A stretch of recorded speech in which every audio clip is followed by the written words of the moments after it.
നെയ്യാറ്റിൻകരയിലെ ഗോപൻ സ്വാമിയുടെ സമാധി സ്ഥലത്തു നിന്ന് അതിരാവിലെ തന്നെ കല്ലറ പൊളിച്ച ഭൗതിക ശരീരം പുറത്തെടുത്തിരുന്നു. ശരീരം മെഡിക്കൽ കോളേജിലേക്ക് പോസ്റ്റ്മോർട്ടത്തിനായിട്ട് മാറ്റിയിരുന്നു. ഇപ്പോൾ പോസ്റ്റ്മോർട്ടം സ്ഥലത്തു നിന്ന് വരുന്ന വിവരങ്ങൾ ഞങ്ങളുടെ പ്രതിനിധി പ്രദീപ് പങ്കുവയ്ക്കുകയാണ്.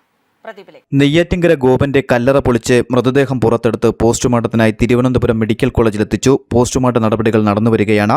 പോസ്റ്റ്മോർട്ടത്തിൽ 3 തലത്തിലുള്ള പരിശോധനയാണ് ഉണ്ടാകുമെന്ന് ഡോക്ടർമാർ അറിയിച്ചിരിക്കുന്നത്. വിഷം ഉള്ളിൽ ചെന്നിട്ടുണ്ടോ, പരിക്കേറ്റതാണോ, സ്വാഭാവിക മരണമാണോ എന്ന് പരിശോധിക്കും.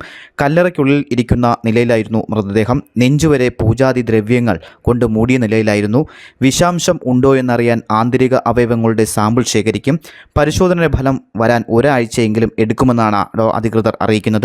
പരിക്കുകൾ ഉണ്ടോ എന്ന് കണ്ടെത്താൻ റേഡിയോളജി എക്സ്റേ പരിശോധന നടത്തും. ഇതിന്റെ ഫലം ഇന്ന് ലഭിക്കും എന്നാണ് സൂചന ലഭിക്കുന്നത്. 3ാമത്തെ പരിശോധന സ്വാഭാവിക മരണമാണോ എന്നായിരിക്കും. രോഗാവസ്ഥ അടക്കം പല സാഹചര്യങ്ങൾ വിലയിരുത്തിയാണ് ഇതിന്റെ തീരുമാനവും.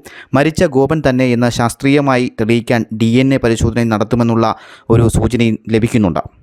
ജനുവരി 9 വ്യാഴാഴ്ച രാവിലെ 11 മണിയോടെ ആറാലമൂട് കാവ് വിളാകം വീട്ടിൽ ഗോപൻ സ്വാമിയുടെ മരണം സംഭവിച്ചു എന്നായിരുന്നു മക്കൾ പറഞ്ഞിരുന്നത്. അച്ഛൻ സ്വയം നടന്നു വന്ന സമാധി പീഠത്തിൽ ഇരുന്നു എന്നാണ് ഇവർ പറഞ്ഞത്. എന്നാൽ കിടപ്പിലായിരുന്ന ഗോപൻ സ്വാമി എങ്ങനെ സ്വയം നടന്നു എന്നും സമാധി പീഠത്തിൽ ഇരുന്നു എന്നുമൊക്കെയായിരുന്നു നാട്ടുകാർ സംശയം ഉന്നയിച്ചത്. ജീവനോടെയാണോ അതോ മരണശേഷം ഗോപൻ സ്വാമിയെ സമാധി പീഠത്തിൽ അടക്കിയതാണോ എന്നതിലും സംശയം ഉന്നയിച്ചവരുണ്ടായിരുന്നു. ഗോപൻ സ്വാമിക്ക് ഭാര്യയും 3 മക്കളുമാണ് ഉണ്ടായിരുന്നത്.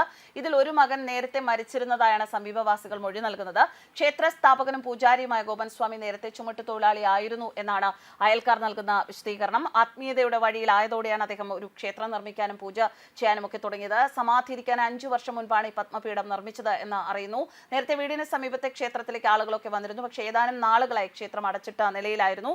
നെയ്യാറ്റിൻകരയിലെ ഗോപൻ സ്വാമിയുടെ സമാധി മണ്ഡപം പൊളിച്ച് മൃതദേഹം പോസ്റ്റ്മോർട്ടം നടത്താനുള്ള നീക്കം 13 രാവിലെ നടന്നിരുന്നുവെങ്കിലും സാമുദായിക സംഘടനകളുടെയും കുടുംബത്തിന്റെ എതിർപ്പിനെ തുടർന്നാണ് നിർത്തിവെക്കേണ്ടി വന്നത്. ക്രമസമാധാന പ്രശ്നങ്ങൾ ഉണ്ടാവാനുള്ള സാധ്യത കൂടെ കണക്കിലെടുത്തായിരുന്നു പോലീസിന്റെ നടപടി. കല്ലറ തുറന്ന് പോസ്റ്റ്മോർട്ടം നടത്തുന്നതിനെതിരെ സാമുദായിക സംഘടനകൾ അടക്കം രംഗത്തെത്തിയിരുന്നു. ഇരുവരും നാട്ടുകാരുമായി ഏറ്റുമുട്ടുന്ന അവസ്ഥ വരെ എത്തിയിരുന്നു. കുടുംബത്തെയും സാമുദായിക നേതാക്കളെ സമാധിയിൽ ദുരൂഹത ആരോപിച്ച് രംഗത്തെത്തിയ നാട്ടുകാരെയും പിന്നാലെ സബ് കളക്ടർ ചർച്ചയ്ക്ക് വിളിക്കുകയും ചെയ്തു.